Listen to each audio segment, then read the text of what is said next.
simpana etni rationarivo sijaka.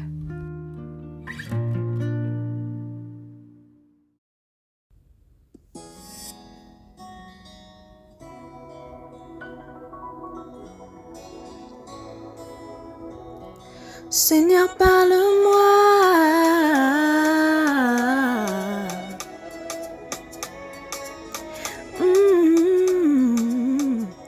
Tu m'as convaincu, je t'ai donné ma vie. Je ne savais pas que le chemin était plein de sacrifices. Moi, tout ce que je voulais, c'était remporter le prix. Et ma croix devient lourde, aide-moi, je t'en supplie.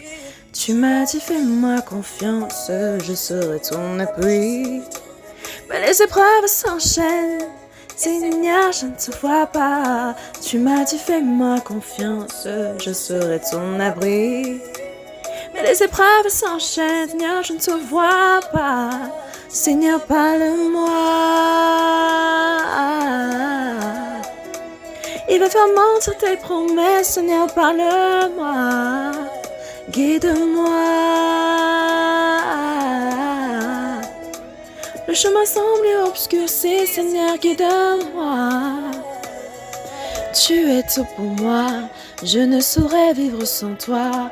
Même si la promesse tarde, moi je veux croire.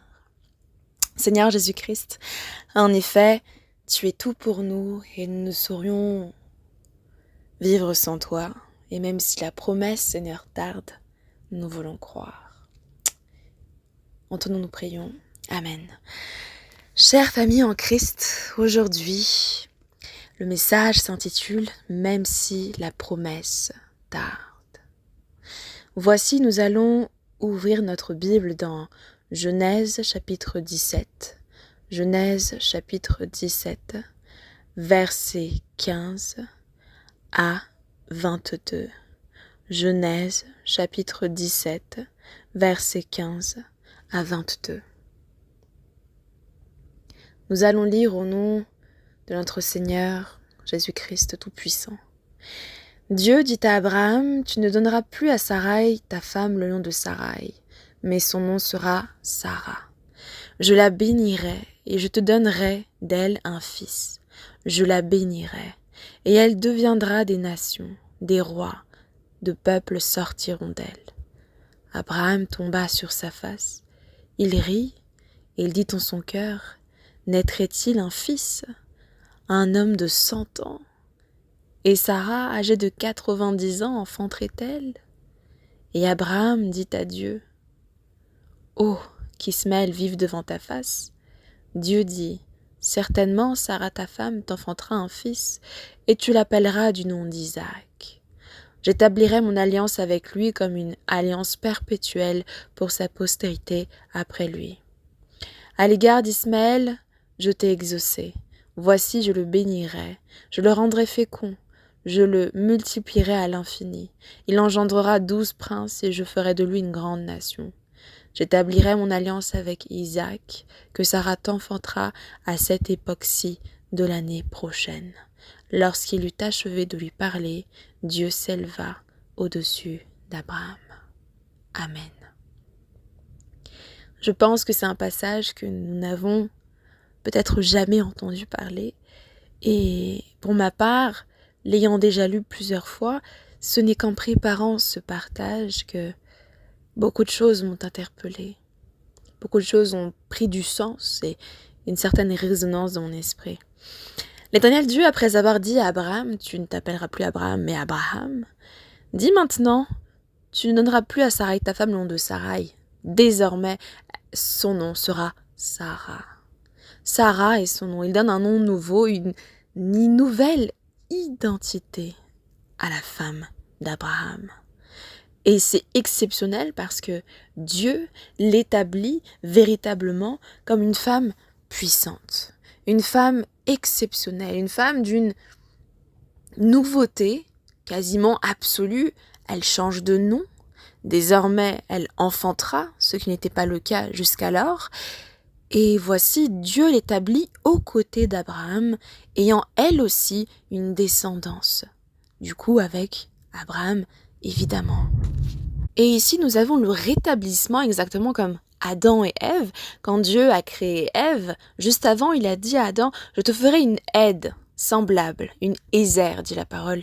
C'est-à-dire une personne qui sera au même niveau que toi, en dignité, mais qui aura juste d'autres fonctions, qui est celle d'être un soutien, un appui pour toi. » Et cela a été le cas aussi pour Sarah, ici, la nouvelle Sarah, aux côtés d'Abraham. Dieu dit qu'il la bénira. Et 2 fois, il dit « Je la bénirai, je la bénirai ». Dieu prononce sur elle la bénédiction. Abraham, lui, a été béni à plusieurs égards. Et à plusieurs reprises, le Seigneur le bénit. Mais ici, dans une même phrase, l'Éternel insiste et signe « Je la bénirai ». Et je te donnerai un fils, je la bénirai, et elle deviendra des nations. Et ici, on voit vraiment le fait qu'il soit un. Dieu bénit Sarah, et donc voici, Dieu donne un fils qui sortira d'elle. Dieu bénira Sarah, et voici, des nations sortiront d'elle. Parce qu'elle se sera unie à Abraham, son mari, et que Dieu bénira cette relation, ce qui en sortira un enfant, un bébé, à un homme de 100 ans et à une femme de 90 ans. Extraordinaire. Abraham tombe, la tête tombe sur sa face, par terre, la tête au sol, et il rit. Et il dit dans son cœur, naîtrait-il un homme, un fils à un homme de 100 ans, et à Sarah, âgée de 90 ans, enfanterait-elle? Il ne l'a pas dit tout haut, mais Dieu connaissait ses pensées. Il a dû se demander à ce moment-là, voici la promesse. Dieu a promis à maintes reprises. Il l'a dit plusieurs fois, réitéré. Il a montré des signes, comparés au sable, aux grains de sable sur le sol, comparés aux étoiles dans le ciel. Dieu a fait de multiples comparaisons, s'est manifesté à Abraham, et cette fois, Dieu déclare comme une forme de dernière déclaration en disant « La promesse ne tardera pas, patiente Abraham. » Et dans le cœur d'Abraham, il a dû se dire « Mais est-ce encore possible? Est-ce encore réalisable? L'âge n'est-il pas une limite à cela? Le corps n'est-il pas trop âgé pour encore enfanter et porter un enfant, un fils ?» Et pourtant, Dieu déclare cela. Dieu sait bien que, de manière logique, biologique, naturelle, cela serait impossible. Et même au temps d'Abraham, où les gens vivaient extrêmement longtemps comparé à aujourd'hui, 100 ans, c'était déjà énorme. Si on prend vraiment conscience du ton et la manière dont Abraham s'exprime, c'est que 100 ans, c'était en fait finalement énorme. C'était déjà beaucoup. Et donc, pour lui, c'était déjà impossible. Et il se rit en disant, mais pourquoi Dieu pense que cela est possible?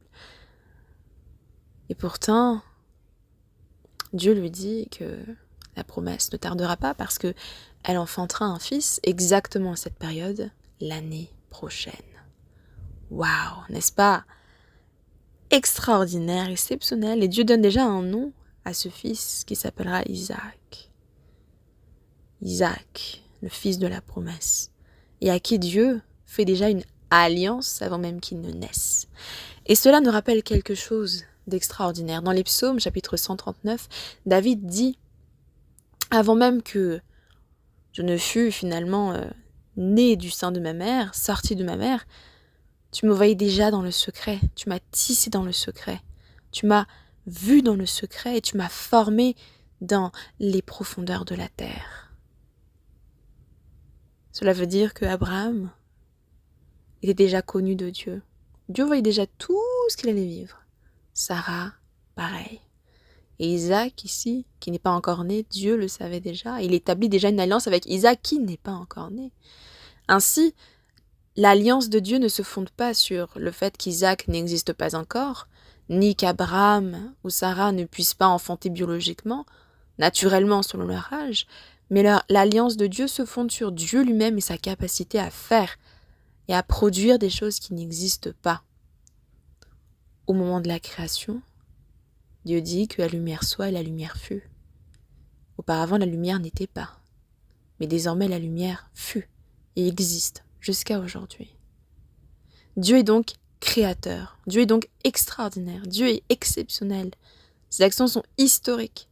Et ici, il a manifesté pour Abraham, Sarah et Isaac.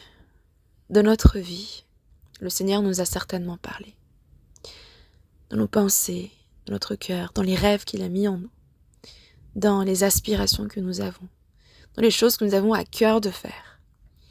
Il a parlé dans sa parole, il a parlé à travers ses serviteurs, nos pasteurs, nos conducteurs spirituels, il a parlé à travers nos frères et sœurs en Christ, il a parlé à travers notre propre famille, à travers même les incroyants, des choses que les gens de ce monde reconnaissent mais que nous n'avons pas remarquées ni vues.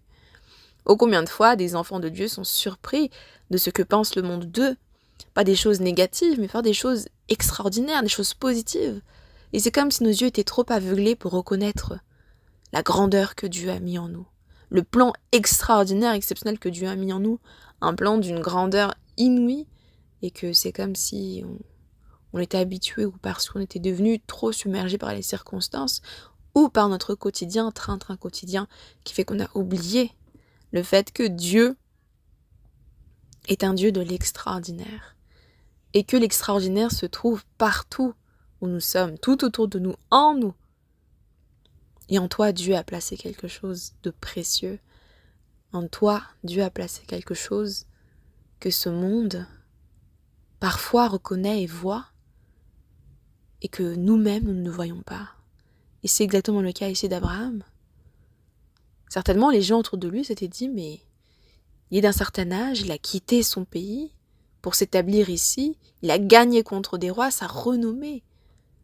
Canaan n'était plus à refaire parce qu'il avait battu, avec la puissance de Dieu, des rois. Il avait rétabli la justice dans ce territoire. Et là où son pied s'était posé, le territoire, lui, est devenu sien. Alors, les gens devaient se dire, mais il n'y a rien de trop exceptionnel pour que ça lui arrive à cet homme, même d'un certain âge. Certainement, les gens avaient entendu parler de cette promesse de Dieu. Mais pourtant, Abraham ne le voyait pas. Ne le voyait plus, du moins. Et c'est pour cela que, certainement, la période de l'attente était terminée. Dieu a vu la patience d'Abraham, parfois ses doutes, et même le fait qu'il rit dans son cœur, et Dieu lui dit « l'année prochaine, même à cette période, tu auras un fils. » Cela veut dire que Sarah allait commencer à avoir un enfant, un fœtus dans son ventre. La vie avait commencé à ce moment-là, si on compte 9 mois à peu près.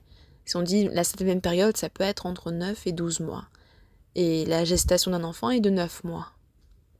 Alors très certainement, à ce moment-là, quand Dieu a déclaré cela, elle a commencé à avoir finalement ce petit bébé dans son ventre. Petit bébé qui n'existait pas auparavant, mais que Dieu a appelé à l'existence et à qui il a déjà donné un nom. Dans nos situations, chers chrétiens, chers familles en Christ, dans ce que nous traversons, Dieu nous dit « patiente, même si la promesse se tarde, crois-y. Même si les choses semblent folles, crois-y encore. Même si les circonstances, au contraire, crois-y encore. Même si les circonstances semblent être plus fortes, semblent être plus dures, les vents sont contraires et on est submergé par les vagues, crois-y encore. En effet, là où il y a l'obscurité la plus forte, la lumière arrive bientôt. C'est pour cela que dans la nuit, quand la nuit est la plus épaisse, la plus noire, bientôt cela veut dire que le jour va transparaître, va éclater, tout à coup, surgir tout à coup, surprendre la nuit. Et de manière identique, j'aime bien dire et penser que dès lors que les vents sont de plus en plus forts, de plus en plus contraires, c'est que la porte de sortie est pour bientôt.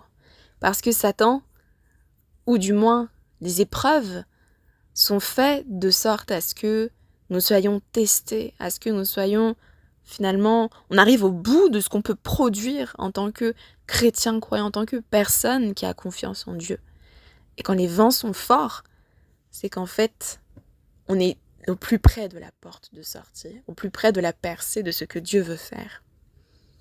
Alors, cher chrétien, aujourd'hui, je ne sais pas ce que tu traverses exactement, je ne sais pas ce que tu attends, les résultats d'un examen, d'un concours, d'une promotion, l'attente d'un enfant, l'attente d'une personne, l'attente de la résolution de problèmes, l'attente de guérison physique, spirituelle, émotionnelle, l'attente d'une percée, l'attente d'une solution, l'attente d'une idée, l'attente d'une envie de faire quelque chose. Parce que parfois on est vidé aussi, on est vide, on ne sait plus quoi faire. L'attente de quelque chose de la part de Dieu. Crois-y encore parce que même si la promesse tarde, l'Éternel n'est jamais en retard. Prions. Père, nous te remercions infiniment, nous sommes infiniment reconnaissants pour ta parole, pour ce que tu nous as enseigné aujourd'hui. Seigneur, nous voulons croire que même si la promesse tarde, nous allons attendre. Exactement comme il est écrit dans le livre d'Habacuc, même si la promesse semble tarder, alors patiente, patiente, parce qu'elle va arriver, elle va arriver certainement. Et auparavant, ce même chapitre nous dit d'écrire la vision. Alors si aujourd'hui nous avons une vision, enseigne-nous Seigneur à comment l'écrire et à prier et à y croire et à établir avec foi et à décréter avec foi en ton nom Jésus-Christ de Nazareth que ces visions, ces plans merveilleux que tu as pour nous, que tu as mis dans notre cœur vont se réaliser selon ta volonté, selon ton temps. D'ici là dans l'attente, Seigneur Jésus-Christ, je te prie de nous tenir la main et de nous permettre, Seigneur, de chérir aussi les moments d'attente, de trouver une joie et une paix dans l'attente, parce que le résultat ne sera que plus extraordinaire.